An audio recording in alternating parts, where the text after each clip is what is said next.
Assalamualaikum warahmatullahi wabarakatuh. Salam jumpa kembali anak-anak. Semoga kita diberi kesehatan, diberi keberkahan, dan diberi ilmu yang bermanfaat. Amin. Sebelum kita mulai, marilah kita membaca basmalah dulu bersama. Bismillahirrahmanirrahim. Baiklah, tetap semangat ya anak-anak ya. Tolong perhatikan. Materi kali ini adalah masalah dinamika penduduk Indonesia. Pengertian dinamika penduduk di sini adalah perubahan atau perkembangan jumlah penduduk dinamika. Faktor-faktor penyebab dinamika penduduk diantaranya kelahiran atau natalitas, kematian atau mortalitas, perpindahan atau migrasi. Kelahiran atau natalitas di sini adalah jumlah penduduk akan bertambah dengan adanya kelahiran. Namanya kelahiran berarti bertambah. Sebaliknya, kematian, jumlah penduduk akan berkurang dengan adanya kematian. Ketiga, perpindahan atau migrasi. Jumlah penduduk di suatu daerah akan berkurang atau bertambah dengan adanya perpindahan atau migrasi. Jenis-jenis migrasi atau jenis-jenis perpindahan penduduk ada urbanisasi, ada transmigrasi, ada emigrasi, imigrasi, remigrasi.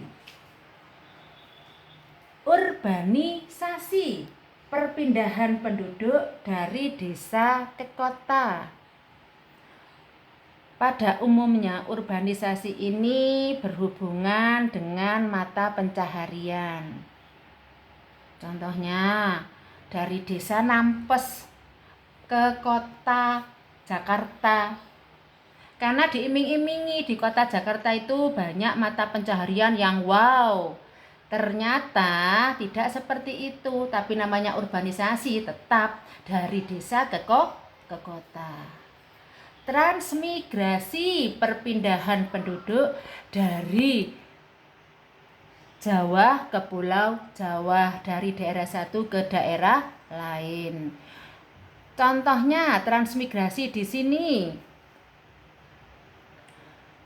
Penduduk Surabaya pindah ke Kalimantan, transmigrasi. Emigrasi, perpindahan dari suatu negara ke negara lain. Indonesia ke Jepang, contohnya.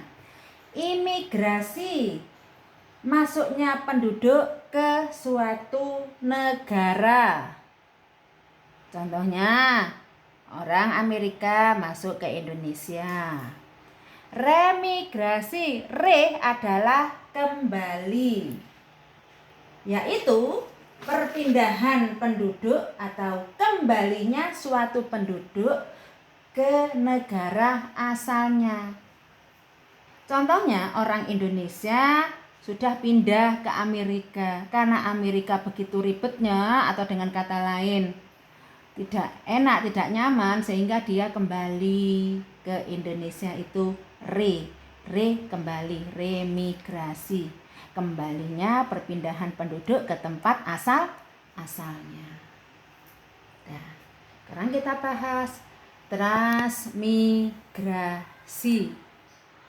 Pengertian transmigrasi tadi apa? Perpindahan penduduk dari suatu daerah ke daerah lain.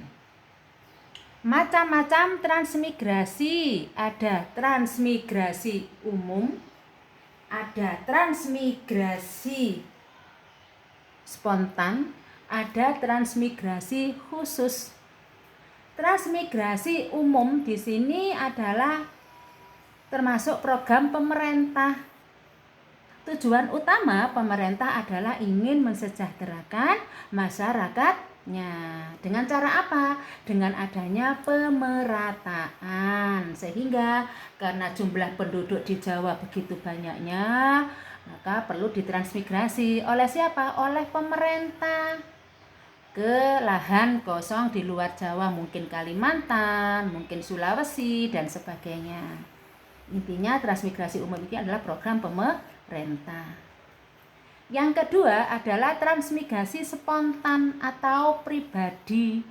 Karena pribadi otomatis biayanya juga dari pribadi. Mungkin contohnya ada seseorang atau tetangga kita dilihat kurang mampu atau kesejahteraannya kurang terpenuhi, merasa kesejahteraannya kurang terpenuhi. Saya mau transmigrasi atau pindah keluar Pulau Jawa. Untuk apa? Untuk bisa mensejahterakan keluarga saya. Ini transmigrasi spontan atau secara pribadi. Yang terakhir adalah transmigrasi khusus. Transmigrasi khusus di sini adanya tujuan sebab tertentu. Mungkin di suatu wilayah tersebut ada bencana alam, mungkin banjir, mungkin tanah longsor lah. Ini perlu dipindahkan, perlu adanya transmigrasi. Karena apa? Karena daerahnya longsor atau kebanjiran, sehingga perlu adanya transmigrasi. Itulah bagian daripada dinamika penduduk. Inti dinamika penduduk di sini adalah perubahan atau perkembangan jumlah penduduk. Mudah-mudahan apa yang saya sampaikan tadi mengerti, jelas, dan bermanfaat untuk kita semua. Tolong anak-anakku tetap jaga kesehatan ya. Tetap semangat walaupun pandemi seperti ini. Akhirul kalam. Wassalamualaikum warahmatullahi wabarakatuh.